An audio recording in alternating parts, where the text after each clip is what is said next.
बिस्मिल्लाहिर्रहमानिर्रहीम। अस्सलाम वालेकुम, welcome back to my channel. आज की मेरी टेस्टफुल सी रेसिपी है पेशावरी खीर की। पेशावरी खीर कैसे बनाते हैं, ये किस तरह से टेस्टफुल बनती है, इसमें क्या क्या चीज़ें पड़ती हैं जिससे ये टेस्टफुल बनेंगी, ये देखने के लिए आपको मेरी पूरी रेसिपी देखनी होगी। तो चलिए वीडियो स्टार्ट करते हैं। बिस्मिल्लाहिर्रहमानिर्रहीम। वीडियो स्टार्ट करते हैं। ये 2 किलो दूध मैंने चूल्हे पे रख दिया है गर्म होने के लिए, और 1 प्याली चावलों की है। इन्हें मैंने अच्छी तरह से साफ़ करके भिगो लिया है।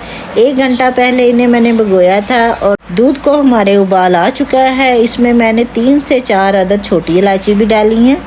दूध को जब अच्छी तरह से उबाल आ जाए, ये जो चावल मैंने भिगो के रखे थे 1 प्याली, इसमें 1 कप मैंने दूध डाला है।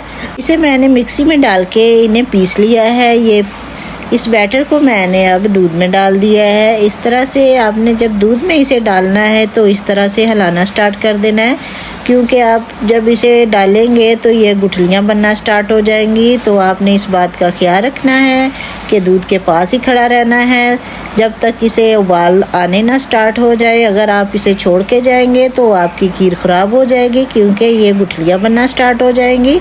तो इस बात का आपने ख़ास ख्याल रखना है। मैं आपको एक एक स्टेप बताती हूँ ताकि आपकी रेसिपी ख़राब ना हो।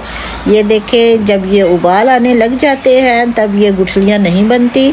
इस बात का ख़ास ख्याल रखना है कि जब ये हम चावलों को डालते हैं दूध में तो इसे वक्फे वक्फे से हिलाना स्टार्ट कर देना है ताकि ये हमारी खीर ख़राब ना हो। तो खीर पकना हमारी स्टार्ट हो चुकी है। अब हम दूसरा स्टेप करते हैं। दूसरा स्टेप हमारा ये है, एक आपने पैन ले लेना है, उसमें 3-4 टेबल स्पून पानी के, और 1 कप जो है, जो मग होता है वो मैंने चीनी का लिया है, यानी 1-1.5 पाव के करीब चीनी मैंने ली है। आधी मैं इसमें डाल के इसे कैरमलाइज करूँगी और आधी हम बाद में खीर में डालेंगे। जब आप इसे कैरमलाइज करें तो फ्लेम आपकी मीडियम टू लो होनी चाहिए। फुल फ्लेम पे ये जल जाएगी और खीर का जायका ख़राब हो जाएगा। इस तरह से करके ये देखिए, इसका कितना प्यारा कलर, गोल्डन सा कलर आ गया है। इसे गोल्डन ही कलर देना है, जलाना बिल्कुल भी नहीं है। अगर जलाएंगे तो खीर का जायका ही बदल जाएगा। अब मैं थोड़ा सा इसमें पानी डालूँगी, और पानी डाल के आपने घबराना नहीं कि ये क्या बन गया है। इसे आपने चूल्हा बंद कर देना है और हल्के हाथों से हिलाना शुरू कर देना है।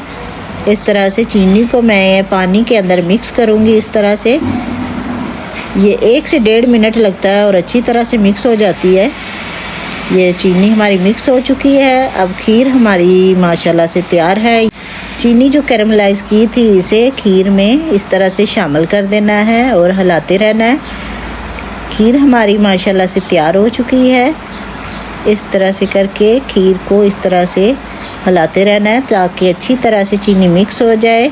माशाल्लाह जी, खीर की बेस तैयार हो चुकी है। इस पॉइंट पे आप इसमें चीनी डाल के तो सादी खीर तैयार कर सकते हैं, लेकिन एक पॉइंट और है जो मुझसे मिस हो गया है। करना आपने क्या है कि जो हम चाय के साथ केक खाते हैं, यानी जो पापे होते हैं, आप केक भी ले सकते हैं, वो 3 से 4 मैंने लिए हैं। उन्हें भी मिक्सी में डाल के इसका पेस्ट बना के तो खीर के अंदर शामिल कर देना है। तो इसके बाद ये जो बची है चीनी, ये इसमें जाएगी और ये इसे अच्छी तरह से मिक्स कर देना है। खीर हमारी डन हो चुकी है। ये देखें, इसे थोड़ी देर के लिए पकाएंगे और ये आप देख सकते हैं 2 से 3 मिनट के लिए इस तरह से इसे हिलाना है और खीर हमारी तैयार हो चुकी है। ये देखें जी, खीर की लुक देखें और देखें ये इसकी थिकनेस देखें कितनी अच्छी है। इस पे मैंने कटे हुए बादाम और नारियल डाले हैं। आप अपनी मर्ज़ी के मुताबिक ड्राई फ्रूट कोई भी इस्तेमाल कर सकते हैं। इसे मैंने एक बोल में निकाल लिया है और इसके ऊपर गार्निश के लिए कटे हुए बादाम जाएंगे इस तरह से। बहुत ही टेस्टफुल रेसिपी है। इसे मैंने 2 घंटे के लिए फ्रीज़र में रखा था। अब ये देखें, ये खीर हमारी रेडी हो चुकी है। ये देखें जी, माशाल्लाह जी माशाल्लाह, बहुत ही टेस्टफुल रेसिपी है। इसे एक बार आप इफ्तार में ज़रूर ट्राई कीजिएगा। तो रेसिपी आपको अच्छी लगे तो लाइक और सब्सक्राइब कर दिया करें और दुआओं में याद रखा करें। अल्लाह हाफिज़।